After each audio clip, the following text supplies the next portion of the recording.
Hello बच्चों, let's see this question and here this question say read the source and answer the question given below.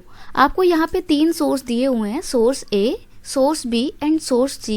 आपको 1 bye 1 इन तीनों source को पढ़ना है और हर सोर्स के बेस पे आपको एक क्वेश्चन दिया होगा जो आपको सॉल्व करना है. तो पहले हम सोर्स A पढ़ते हैं. सोर्स A है poverty as seen by social scientist. Poverty को सोशल साइंटिस्ट कैसे देखते हैं ये हम इस सोर्स में पढ़ने वाले हैं. Since poverty has many fact social scientist look at it through a variety of indicators. क्योंकि पोवर्टी के बहुत सारे फैक्ट्स होते हैं उससे रिलेटेड, लेकिन सोशल साइंटिस्ट पोवर्टी को एक अलग ही इंडिकेटर से देखते हैं और अलग अलग वेराइटी ऑफ इंडिकेटर से देखते हैं. Usually the indicators used related to the level of income and consumption, but now poverty is look through other social indicators. देखिए जनरली पोवर्टी को हम कैसे देखते हैं, इनकम के थ्रू देखते हैं या फिर कंजम्पशन लेवल के थ्रू देखते हैं. जिस इंसान की इनकम कम होगी उसका कंजम्पशन भी बहुत कम होगा, वो सामान जो है खाने पीने की चीज़ें कम खरीदेगा क्योंकि उसके पास पैसे ही नहीं होंगे, तो वो गरीब समझा जाता है. लेकिन पोवर्टी को सिर्फ इसी इंडिकेटर के थ्रू नहीं देख सकते हैं, पोवर्टी को और अलग अलग इंडिकेटर्स के थ्रू देख सकते हैं, जैसे कि इलिटरेसी लेवल यानी कि इंसान कितना अनपढ़ है, कितना कम पढ़ा लिखा है उसके लेवल से. Lack of general resistance due to the malnutrition यानी कि उसके अंदर बीमारियों से लड़ने की कितनी कम क्षमता है, रेसिस्टेंस पावर उसकी बहुत ज़्यादा लो है. क्यों लो है? क्योंकि उसके पास खाने पीने की प्रॉपर चीज़ें नहीं है, न्यूट्रिशन उसकी बॉडी को न्यूट्रिशन ठीक से नहीं मिल पा रहा है, इसलिए वो माल न्यूट्रिशन बन चुका है, कुपोषण का शिकार हो गया है. और जो व्यक्ति माल न्यूट्रिशन होता है उसके अंदर रेसिस्टेंस पावर बहुत ही लो होती है. रेसिस्टेंस पावर मतलब बीमारियों से लड़ने की क्षमता. तो जिसकी रेसिस्टेंस पावर लो होगी इट्स मीन वो पुअर समझा जाएगा. Lack of access to health care facilities. Health care facilities it's mean hospital वगैरह की जो फैसिलिटी होती है पुअर लोगों की उस हेल्थ केयर फैसिलिटी तक प्रॉपर एक्सेस नहीं होती है, तो जिसकी भी हेल्थ केयर तक प्रॉपर एक्सेस नहीं हो पाएगी वो पुअर समझा जाएगा. लैक ऑफ जॉब अपॉर्चुनिटीज, इसके पास नौकरियों की कमी होगी. Lack of access to safe drinking water, sanitation etcetera यानी कि पीने का साफ पानी नहीं है, आप आसपास में साफ सफाई नहीं है, तो जो लोग इन चीज़ों को भी अरेंज नहीं कर पाते हैं उसे क्या समझा जाएगा, उसे पुअर समझा जाएगा. Analysis of poverty based on social exclusion and vulnerability is now becoming very common. तो जो सोशल एक्सक्लूजन है और जो वल्नरेबिलिटी है वो एक बहुत ही कॉमन फैक्टर बन चुका है पोवर्टी का. अब यहाँ पे हमारे को क्वेश्चन क्या दिया हुआ है, क्वेश्चन है how do the social scientist look at poverty through indicators. Social scientist कैसे अलग इंडिकेटर से पोवर्टी को देखते हैं, ये आपसे इस क्वेश्चन में पूछा है. तो पहले क्वेश्चन का की कॉन्सेप्ट क्या है, poverty seen by social scientist. Poverty को सोशल साइंटिस्ट कैसे देखते हैं, तो हम ये देखेंगे social scientist look at poverty through different indicators. Number 1 illiteracy level यानी कि इंसान कितना कम पढ़ा लिखा है, इसके लेवल से पता लग सकता है कि इंसान गरीब है या नहीं है. Lack of general resistance due to the malnutrition, lack of access to health care facility and safe drinking water. वही हेल्थ केयर फैसिलिटी तक प्रॉपर एक्सेस नहीं है, ड्रिंकिंग वाटर नहीं मिल पा रहा है, सैनिटेशन एटसेट्रा तक प्रॉपर एक्सेस नहीं है, तो वो पुअर समझा जाएगा. नेक्स्ट है एक और इंडिकेटर, वो है लैक ऑफ जॉब अपॉर्चुनिटी. अगर इंसान के पास अच्छी जॉब होगी तो वो अपने आप को पोवर्टी के लेवल से ऊपर ला पाएगा, लेकिन जब जॉब ही नहीं होगी तो वो पुअर का पुअर ही बना रहेगा. तो एक और इंडिकेटर है जॉब अपॉर्चुनिटी तक एक्सेस. तो ये था आपका क्वेश्चन नंबर 1. अब पढ़ते हैं हम हमारा source B and source B है सोशल एक्सक्लूजन. सोशल एक्सक्लूजन का मतलब क्या होता है, एक्सक्लूजन का मतलब होता है बाहर कर देना, बहिष्कार कर देना. तो इसको रीड आउट करते हैं. According to this concept poverty must be seen in term of poor having to live only in poor surrounding with other poor people, excluding from enjoying social equality of people in better surrounding. यानी कि इसमें social exclusion में क्या होता है, एक गरीब इंसान को, एक पुअर इंसान को अच्छी सराउंडिंग से, एक बेटर सराउंडिंग से बाहर निकाल दिया जाता है और एक गरीब और बेकार सराउंडिंग में ही उसको रहने को मजबूर किया जाता है.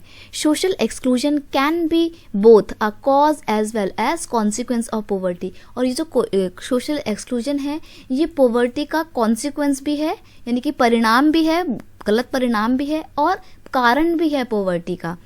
In the usual sense broadly it is a process through which individuals or group are excluded from facilities, benefit and opportunities that other there betters enjoy. देखो इसमें सोशल एक्सक्लूजन में क्या होता है, इंडिविजुअल ग्रुप को ऐसी अच्छी सोसाइटी से, बेनिफिट से, फैसिलिटीज से, अपॉर्चुनिटीज से क्या कर दिया जाता है, एक्सक्लूड कर दिया जाता है, बहिष्कार कर दिया जाता है और उसको बेटर फैसिलिटीज को इन्जॉय करने से मना कर दिया जाता है, बिल्कुल बाहर निकाल देते हैं। इसको बोला जाता है सोशल एक्सक्लूजन। तो ये पॉवर्टी का कारण भी है, कॉज भी है और कॉन्सिक्वेंस भी है, गलत परिणाम, दुष्परिणाम भी है। क्वेश्चन आपसे पूछता है can social exclusion cause poverty in rural area? क्या जो सोशल एक्सक्लूजन है, सामाजिक बहिष्कार है, वो पॉवर्टी का रीजन हो सकता है रूरल एरिया में? तो देखते हैं इसका आंसर। सेकंड क्वेश्चन का की कॉन्सेप्ट है सोशल एक्सक्लूजन। क्योंकि हम बात कर रहे हैं सोशल एक्सक्लूजन की, तो यही की कॉन्सेप्ट है हमारा। देखते हैं क्वेश्चन में बोला था कि क्या सोशल एक्सक्लूजन रूरल एरिया में गरीबी का कारण हो सकता है? तो यस, क्यों नहीं हो सकता है। गरीबी का कारण ये रूरल एरिया में भी हो सकता है और स्मॉल टाउन में भी हो सकता है। Social exclusion can be a cause of poverty in rural areas because according to this concept a poor have to live only in poor surrounding with the poor people. क्योंकि social exclusion में क्या होता है, एक गरीब इंसान को गरीब सराउंडिंग में रहने को मिलता है, वो वहीं पे उसको रहने के लिए फोर्स किया जाता है, excluding from enjoying social equality, और उसको social equality and better people की सराउंडिंग को इंजॉय करने से मना कर दिया जाता है। This concept can be seen in some rural areas where it is cause of poverty. In fact rural areas में तो इसको देखा जाता है, आज भी देखा जाता है। जैसे कि आज भी रूरल एरिया में जो शेड्यूल कास्ट जिनको हम एससी बोलते हैं एंड शेड्यूल ट्राइब जिनको एसटी बोला जाता है, आज भी एससी और एसटी कम्युनिटी के लोग जो हैं उनका रूरल एरिया में बिल्कुल सोशल एक्सक्लूजन कर दिया जाता है। यानी कि वो गांव के मेन पोर्शन में नहीं रहते हैं, बल्कि बिल्कुल ऐसे एरिया में रहते हैं जो बिल्कुल काफ़ी पिछड़ा है गांव का, एकदम बैकवर्ड एरिया में रहते हैं। तो इससे क्या होगा, वो एससी एसटी कम्युनिटी के लोग वो बैकवर्ड एरिया में रह के, बैकवर्ड सराउंडिंग में रह के हमेशा बैकवर्ड ही बने रहेंगे, उनको आगे आने का अवसर ही नहीं मिलेगा। क्यों? क्योंकि अगर मान लीजिए वो अच्छी सोसाइटी में रह रहे होते, अच्छी सराउंडिंग में रह रहे होते, तो उनके बच्चे भी अच्छी चीज़ें सीखते और फिर वो आगे जाके अपनी लाइफ को और ज़्यादा अच्छा बना सकते थे। लेकिन उनको तो वो अपॉर्चुनिटी नहीं मिली ना, वो गरीबों के सराउंडिंग में रह रहे हैं, बैकवर्ड एरिया में रह रहे हैं, तो बैकवर्ड ही बने हुए हैं। राइट, नेक्स्ट है आपका क्वेश्चन, नेक्स्ट सोर्स है आपका सोर्स सी, वल्नरेबिलिटी। वल्नरेबिलिटी क्या होता है ये भी देख लेते हैं। Vulnerability to poverty is a measure which describe the greater probability of certain communities, say the member of backward class या backward caste or individual such as a widow or physically handicapped person of becoming or remaining poor in coming years। यानी कि vulnerability का मतलब होता है कि एक ऐसा ग्रुप जिसकी प्रोबेबिलिटी है, संभावना है कि वो अगले आने वाले कुछ और सालों में गरीब का गरीब ही बना रहेगा, उसका वेलफेयरनेस नहीं हो पाएगा। vulnerability is determined by the option available to different community for finding an alternative living in term of disaster, in term of assets, education, health and job opportunities। देखिए vulnerability का मतलब क्या होता है। vulnerability का मतलब अगर हम सिंपल टर्म में देखें तो इसका मतलब होता है असुरक्षित। इन द सेंस कि अगर कभी कोई प्रॉब्लम आएगी तो जो कम्युनिटी या जो क्लास सबसे ज़्यादा अफेक्ट होगी उसको बोला जाएगा कि वो वल्नरेबिलिटी टू पुअर कम्युनिटी है। जैसे कि मान लीजिए कभी कोई नेचुरल डिज़ास्टर आ गई है, तो अगर जो घर के बॉयज़ हैं या अच्छे हेल्दी लोग हैं वो तो घर से बाहर भाग जाएंगे, लेकिन अगर कोई प्रेग्नेंट लेडी है या इन्फेंट चाइल्ड है और कोई अगर ओल्ड एज पर्सन है तो वो तो नहीं जा पाएंगे। ऐसे में नेचुरल डिज़ास्टर से सबसे ज़्यादा अफेक्ट कौन हुए? वही लोग हो पाए जो डिजास्टर के टाइम पे घर से भाग नहीं पाए थे। तो इसको एज एग्जांपल आपने समझ लिया।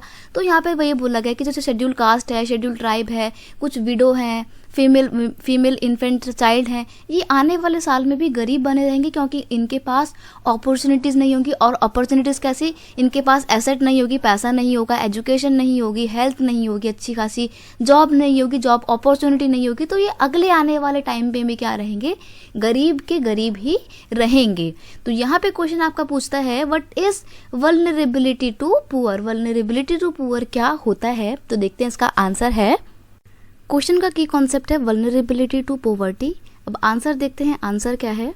आंसर है vulnerability to poverty means that certain group or communities have greater probability of either becoming poor or remaining poor in next few years। यानी कि vulnerability of poverty का मतलब होता है कि अगले आने वाले कुछ समय में या तो कुछ लोग गरीब हैं तो वो और गरीब हो जाएंगे, या वो अगले आने वाले कुछ और समय में गरीब के गरीब ही बने रहेंगे। कुछ कम्युनिटी और कुछ ग्रुप, इसको बोला जाएगा वल्नरेबिलिटी ऑफ पोवर्टी। तो ये था आपका पूरा पोवर्टी का case study. I hope you understand it well. Best of luck.